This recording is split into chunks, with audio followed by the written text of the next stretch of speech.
I kind of look back now and I can count the years backwards and I can see how much I've actually grown and I've seen how much of the person I have become. But the 22 years we're talking about here wasn't successful throughout the entire 22 years. I only became successful since 2017. Since 2017, I actually saw myself become, every single day I just started to take steps towards. Welcome everyone to the Wealth and Business Podcast. My name is Kevin. I'm the co-founder here at Property Wealth Education. And on this episode, we decided to do something differently.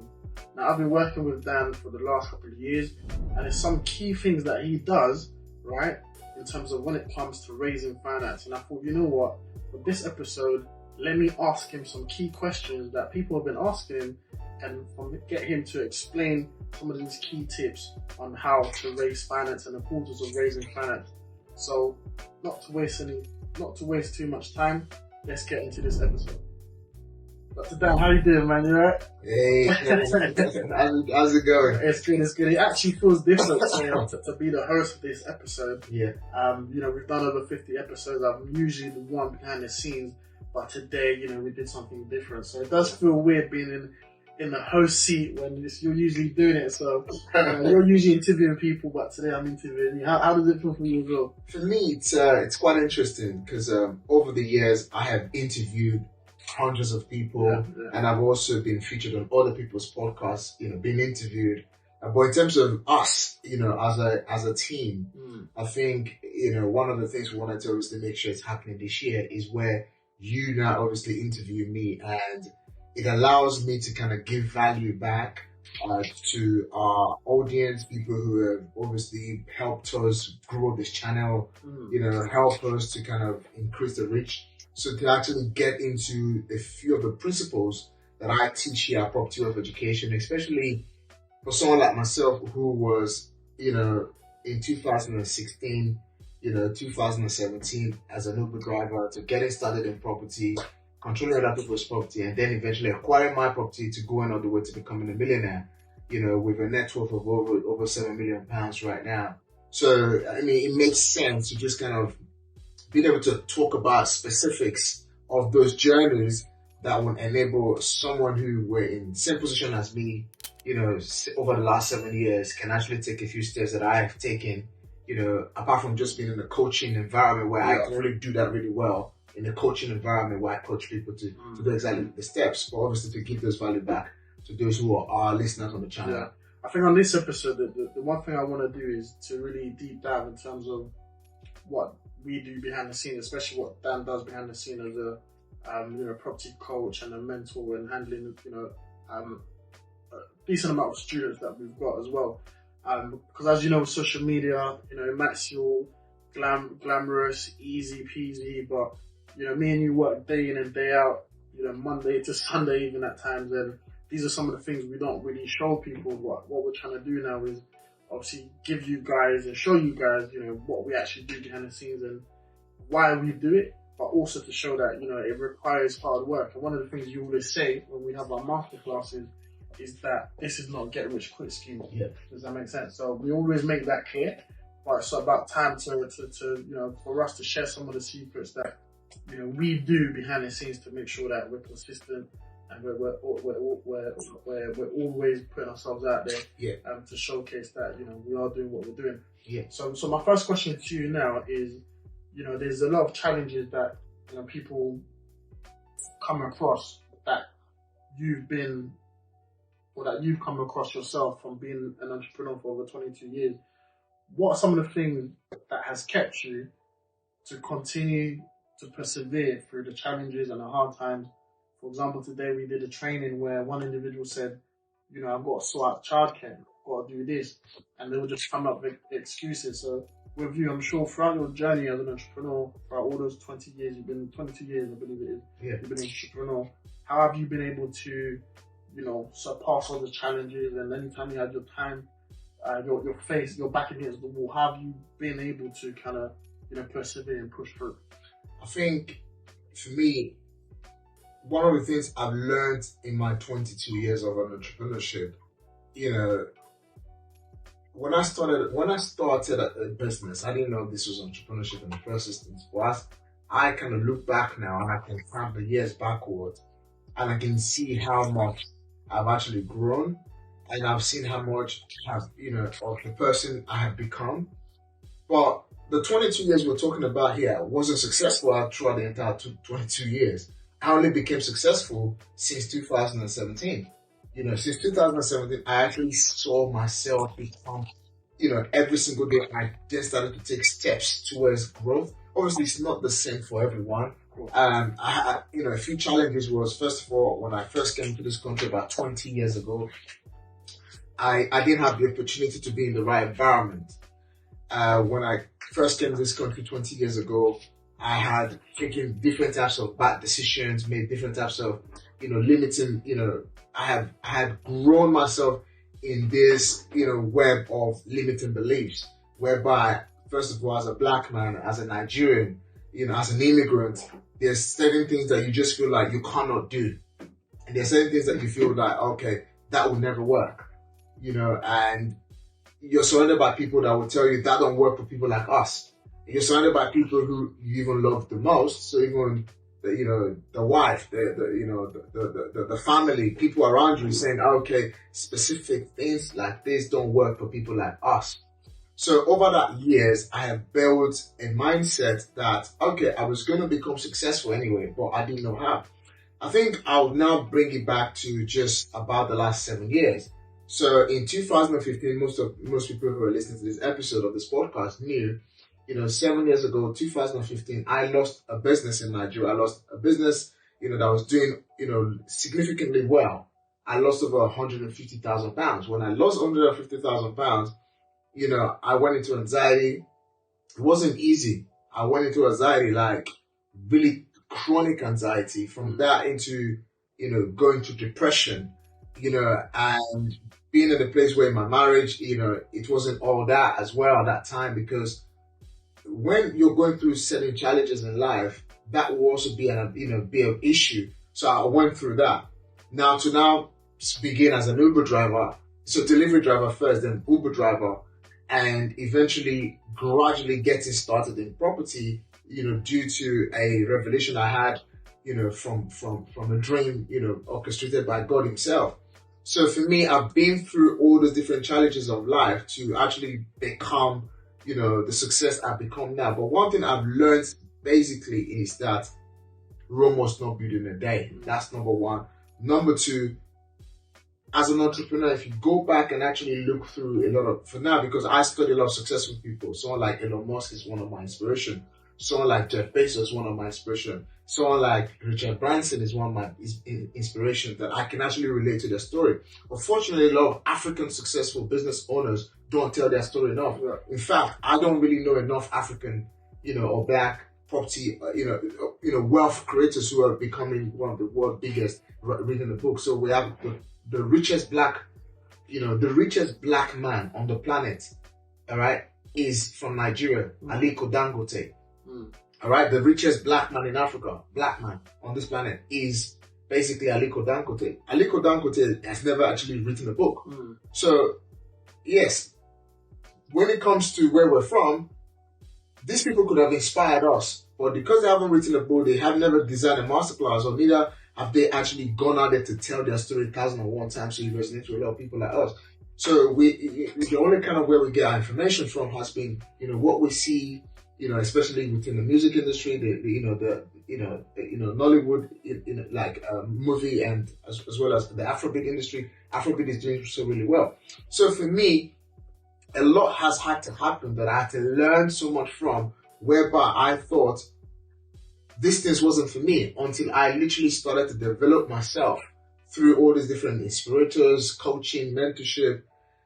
The biggest challenge first is that time will never be perfect. Yeah. Right? Time will never be perfect. The moment you discover who you are, who you want to become, and you find a path to leading you to who that person is that you want to become, as long as you understand in your mind that time will never be perfect, anyone can do it.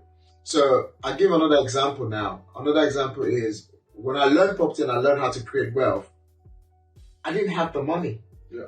We'll get But into I that. never had the money for me to even start to pay and invest for mentors who taught me what I know today. I didn't first even have the money. I shared this story over and over again where I said the first time I ever paid for information, it was £70. It was the last credit card, last £70 I had on my credit card.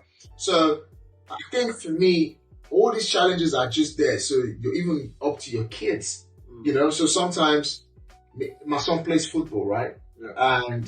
And I've never actually personally gone to take him to football on a Saturday because I'm doing a masterclass.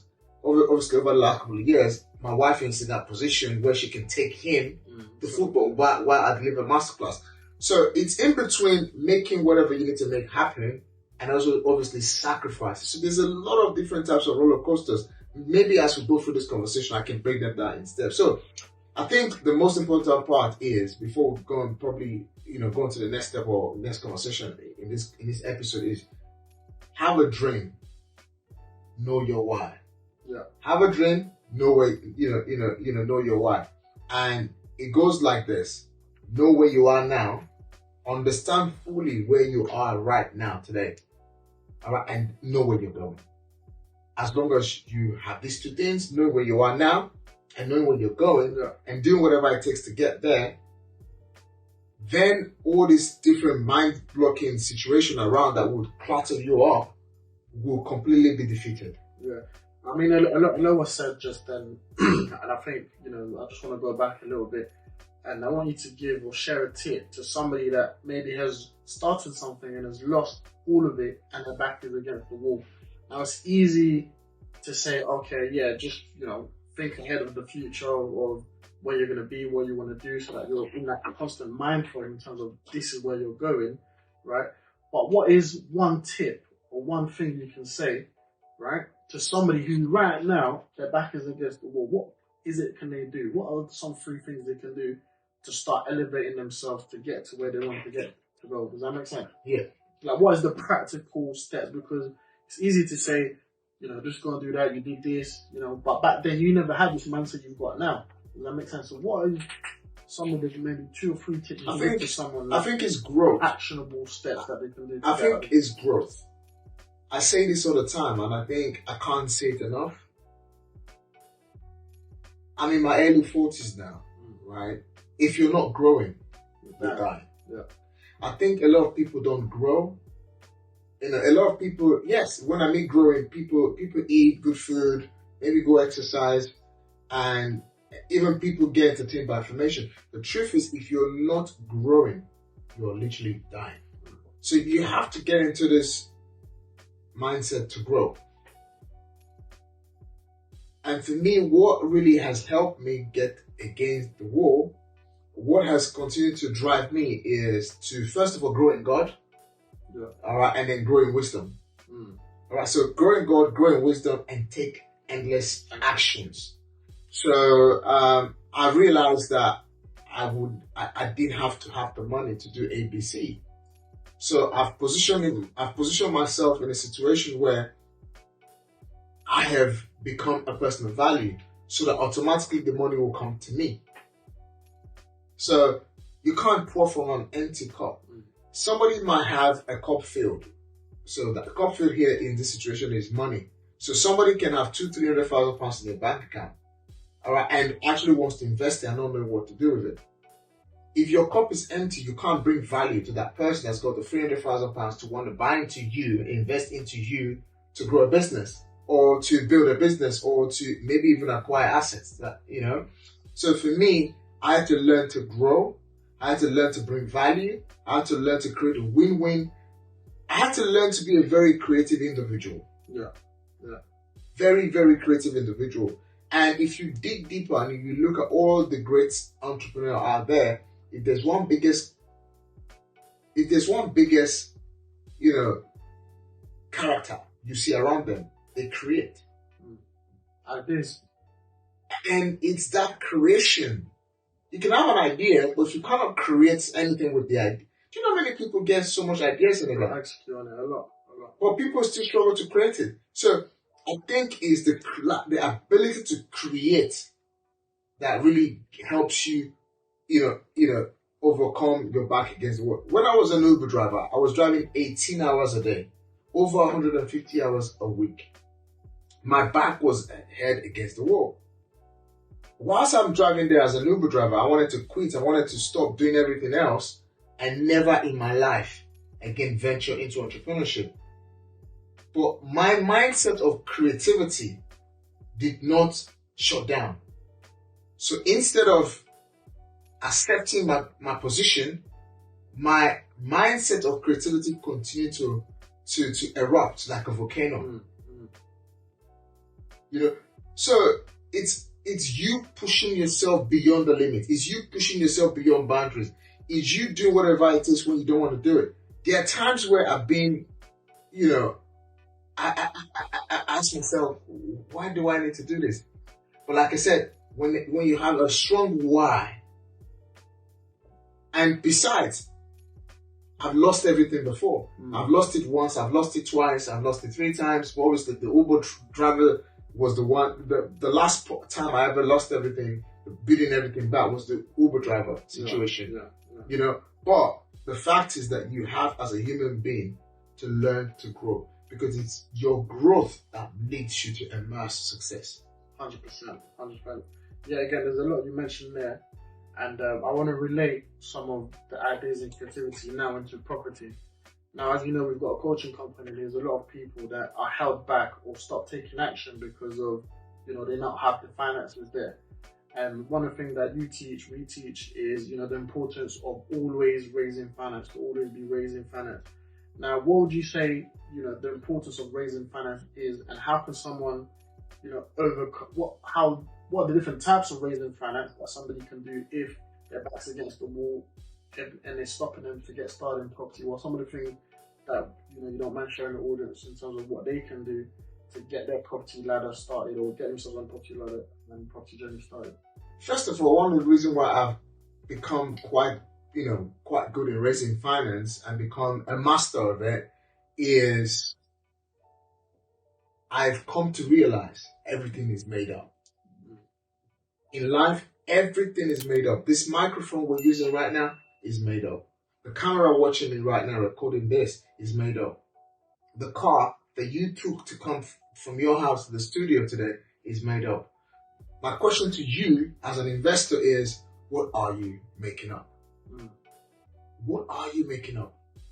The reason why you're not making something up is because you have no knowledge. If you have knowledge, you can make something up. So another example of making something up is I got knowledge about rent to rent. I wrote a book about it. I didn't just write a book because I learned about it. I wrote a book about it because I know step by step of how to for how to start, grow, and scale the rent-to-rent business. And I wrote a book about it. Now, before that, I didn't understand the power of knowledge. So, when my back is head against the wall, the knowledge is what pushed me through. When I don't feel like taking action, the knowledge enables me to have a decent conversation with someone else. I'll give an example in a situation I found myself once upon a time. I was buying a property about a year or two ago, about 19 months ago. Yes, about 18, 19 months ago, I was buying a property. Investor number one agreed initially that, I'm ready to joint venture with you as a joint venture partner. We're going to do this deal together. We needed about £500,000 to do the deal. So he said, I will bring £300,000. We agreed. Contract signed and everything else. Boom. Money in the bank account. A couple of days later, he said something happened in Bangladesh. He had to travel back. The money had to be given back to him because he explained deeply what's happening. Like, I know you've not paid for the property. You've not sent the money to the solicitor.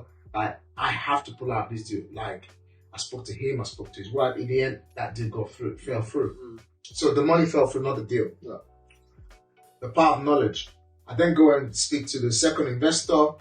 I then made an offer. This time around, it was also, okay, now, because I really can't lose this deal. The deal then goes from, okay, how much can you bring in? The first one gave £300,000. The second one said, okay, I'll give you 150, which is half of the money that the previous person had given me. A couple of days later, again, this person was taking too long. The deal fell through. The power of knowledge. I go to the last person who was now on my radar, who I was due to pay back his investment, or rather his loan agreement to myself. And I said, this is the situation I'm in right now. I need to acquire this asset. This is how much I'm going to be losing. This is how much I'm going to be making as well. If I don't go ahead with it, this is how much I'm going to lose. But if I go ahead with this, how much I'm going to be making. Now, the fact is credibility kicks in because this individual had been working with myself for already 2 years prior. So in this case now, he said, oh, you can keep the money for another, how long do you need it for? I said, actually, I only need it for about 6 months to a year. It's like, okay, I'll keep the money for another 1 year. I then used that money that was meant to pay back the investor to then go through onto the next deal. And that's creativity there. Most people would oversee that. Does that make sense? In terms of, okay, how can I restructure what I've currently got to make what I'm about to do work? Does that make sense? So regardless. That's creativity. Right there, So investor 1 pulls out, investor 2 pulls out, investor 3 gets it all together for me. Now, investor 3 gets the deal together for me. And then I end up acquiring the assets. So now I've acquired the assets and I'm like, okay, now when do I need to do the refurb? Okay, not every single time. Sometimes you have to go into the refurb straight away. Right? I said, okay, what I'm going to do very quickly is let me just do a little bit of like 20, 30K spend so I can just probably keep this house aside for a while and I'll deal with it later. And one of the reasons why I was so passionate about this particular project is already I bought a house on the same road for £435,000 and get revalued at 700. I got another property on the same road that I bought for 450. All right, that was worth 950. I had another property again in the same location that that I bought for 400,000 and I got revalued for about 800,000. So the case study was strong. It was the right property, and I already had a vision about that specific location. So what do I then do? After acquiring these assets, I then bring in another investor in, show them exactly what I'm trying to do, and I tell them exactly how much I'm trying to raise. And over the last couple of months, I then went into now, doing the, getting to the project, working through it. So in business, you have to be expanding, not just in property specifically. You have to be expanding your network. That's number 1. Number 2, you have to be a person of value. Number 3, you have to have the knowledge that is required. And you have to continue to expand your network. A lot of people get into property or get into business and thinking that, I will never need help from anyone. I will never need to, I will never, do it all by myself. I can do it by myself. No, you can't do it all by yourself. You need people, you need to be a person of value, and you need to be somebody who is creative. It's creativity that makes the money. Everything I've ever built in my business, from the very get-go when I started this journey, I have never had the money to do it. I just said £70 was where it began from. That was a leverage, and it was a leverage on credit card. Now, the fact is, some people who are listening to this right now would rather spend the £70 to go and have a lovely meal. All right? Rather than to spend £70 to go and, get something you never had. All right? A lot of people right now I did a training this morning. I spoke a brief story about Elon Musk. Elon Musk in 1995, if I'm right, 1995, went to his father and borrowed $28,000. And after borrowing $28,000, he then created Z2. That was then eventually transitioned into a different business that was sold for 22 million. Then paper came. Then, SpaceX. He went from borrowing, with creativity, Z2 to be sold to email to Compact, then PayPal. The money from PayPal turned into space, Tesla, SpaceX, and all these different things that's happened over his life. So what happens there? Did he stop? No. His creative mindset, first of all, allowed him to keep creating. His creative mindset allowed him to keep leveraging, and his creative mindset allowed him to keep expanding his network. His creative mindset allowed him to become a person of value that the whole globe today recognizes him. He's one of the richest men existing right now. 100%, yeah. So, as an entrepreneur, the skills you need to acquire to grow is not, don't see what you're doing as a small business. Don't see what you're trying to do as for you. See it as whatever you're trying to build, you're going to inspire the next one, the next person that is in your environment. That's it. Long-term thinking, 100%. And this is where the vision comes into play, and having the whatever it takes mindset to continue to, persevere into that. Now, back again in terms of property, raising finance, and obviously debt. So today in our training, we spoke a lot on the word debt, and we had some few individuals saying, explaining the difference between good debt and bad debt. Now, when it comes into property, when it comes to people in general, they're easily and quickly to go into debt for things that doesn't add value to themselves. Yeah. But when it comes to investing in property or investing in themselves, for some reason there's some sort of pullback where they're like, no, I'd rather do that instead of invest in something that could potentially change their life.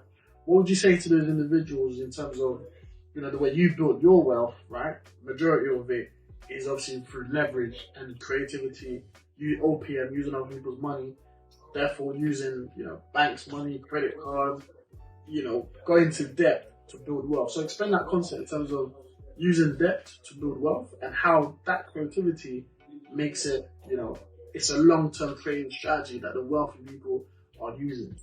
Look, think about this for a minute, right? There's a book called The Compounding Effect. On the compounding effect, all right, the book called Compounding Effect, what's happening in that book basically shows you that if you basically start to spend £1 every single day on coffee, 7 days a week, that's £7. Yeah. If you times £7 by 365 days, the amount that you spend on coffee with £1 will be astonishing. But if you go by drinking coffee for the next 10 years, the amount of money you would have spent drinking coffee will blow your mind completely. Does that make sense? So, what we have been told is to borrow, get in debt, and service the debt. So, meaning, for example, people have credit cards, people have overdraft, people take loans. So, a lot of people will basically right now, maybe, you're less than 30 years old. Imagine maybe the mom, your aunties, your uncle start saying, Kevin, when is she coming? When is she coming? And then you find her and they say, oh yeah, let's all support you so you can get married. And then they give you £30,000 to go and do a wedding. Yeah, it's very common within especially within the African community. A lot. So now you've borrowed £30,000 of money you didn't have to acquire a wife, which is, if you want to really look at it, it's good. You acquired a wife now because yes, you're married. All right, you've married. To death do you pass. Yeah. Right, you both have acquired one another. Now, how many people have married and remained broke and poor for life? Whereas, people should have actually said, okay, if you were a person of value and you were somebody that's full of creativity, and you didn't got £30,000, all right, and then you found a way on how to use that £30,000 to acquire yourself, for example, a mortgage, which is a good debt. Yeah. A mortgage here in this particular place, not where you live, but a mortgage where, for example, a property that pays itself. So the £30,000 that you'd have used for a wedding to acquire yourself a wife was then used to acquire an asset. So you then you bought an asset with the £30,000 the family giving you to do marriage. And then that money, you put a deposit down, you acquire the asset, then you put in a tenant, and you continue to live at home. Now, let's just say for the sake of making this quite basic, because I don't want to go into the creative stuff right now. No. Let's just say that property got you one, all right, and in that year you had one property. Then 2 years time, now you're 24 or 25, right? And by the age of 26, 2 years later, you still was at home, mortgage was being paid by the tenant, you're making some profit, then you then went and you remortgaged that property. This is just basic terms. you took out the property went up in value, maybe you got another £30,000 back, you've acquired another property. Then another 2 years time, you acquired another property. By year 5, you'd have acquired, if you're very quick, you would have acquired maybe 2 to 3 properties. Now you have 2 to 3 properties that you have not acquired. Then you would say, okay, auntie, uncle, here you go, this is your £50,000 back. Or so this is your £30,000 back. But now you now own 3 properties that probably is giving you each, let's just say for the sake of numbers, let's just say £500 a month. So that would be 3 properties producing you £1,500. Now, you can also then choose to, go back to the aunties and so, now imagine you now have these 3 properties that's producing £1,500 a month. You pay the auntie back, and you can actually go back and say, okay, auntie, can I have the £30,000 again? Yeah. Let me now do a wedding, since you guys love me, but this is what I've created. Do you know probably your aunties and uncles who've given you that £30,000 will actually probably just be so proud of you, what you've created with the money that you could have used to do marriage or get married and acquire a wife, that they know you're going to be married, you already built some level of wealth, and you got security, and then you're actually a real man. That's it. You own 3 assets, they produces you cash flow, and plus now you have yourself a wife. That's it. But we've not been taught that. What we've been taught is we've been taught how to get in debt, how to have credit cards and go on holiday, how to, I think the banks even offer wedding loans. I'm not too sure. Yeah, they used to. The bank offers holiday loans. They offer marriage loans, even funeral loans. They used to offer it, but I'm not quite sure. Yeah. Looking at, I think I'm going to definitely research into it. Yeah, I think either way, it's done in purpose, right?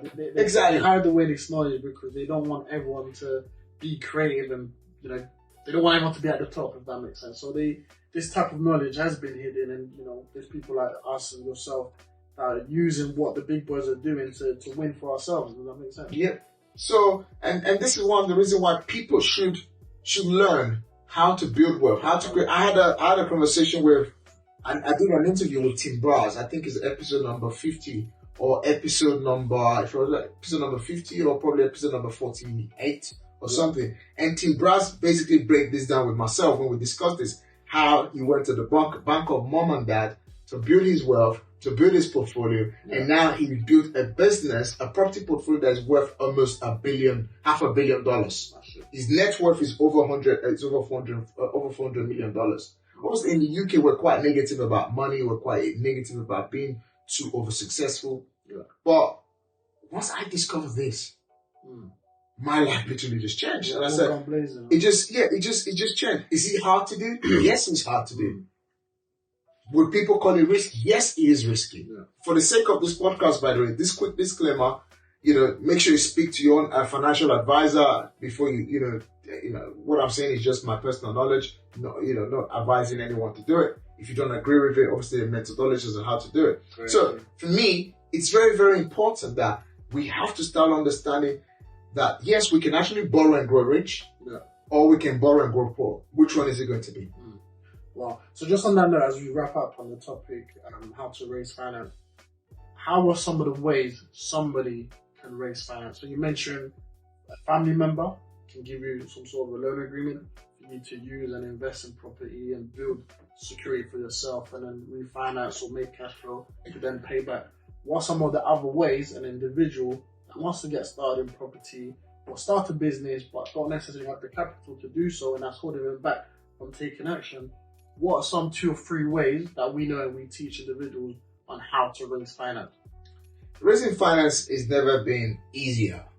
It's always been very easy to raise finance, but people want to borrow the right person the right money. Yeah. You cannot go through the steps if you haven't got knowledge. Of course.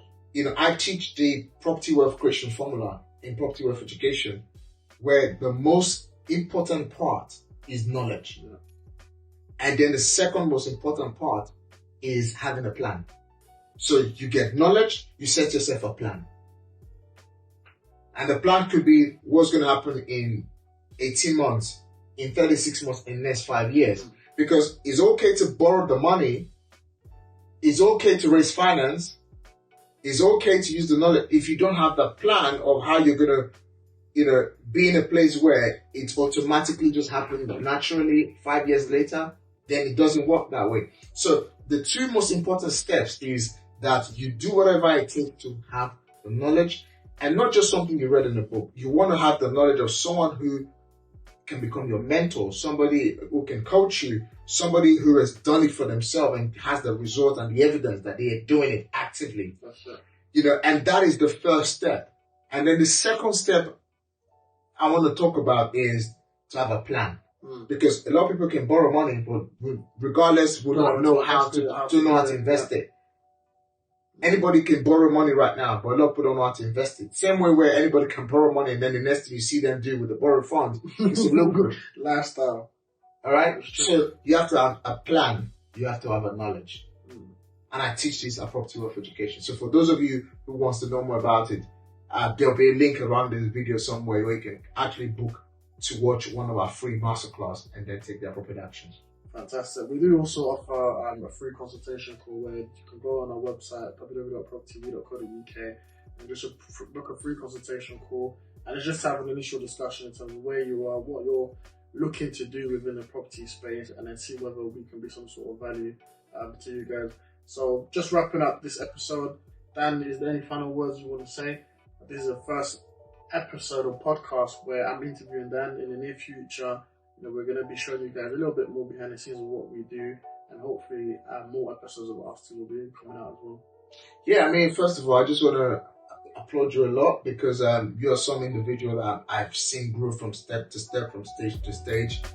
Just being on the opposite side today just shows that growth is something that is, totally awesome and powerful. And in final words, having said that, is just that remember this: if you're not growing, you're dying. Do whatever you can in your life to grow every single day. And finally, delete instant gratification mindset. Set a plan. All these gurus out there, telling you can build wealth in 1 day or 2 days. No, Rome was never built in a day, but little steps leads to massive places. Little drops of water makes an ocean. So what you want to really do is to get knowledge, set yourself a plan. What does your life look like in the next 5 years if you really want to get into wealth creation?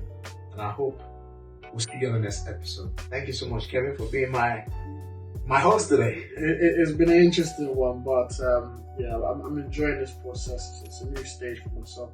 I'm usually behind the scenes, but I get why now you enjoy doing these episodes and talking and giving value. We hope we can continue to do so for you guys listening. So for those of you listening and watching, make sure you like, comment, share.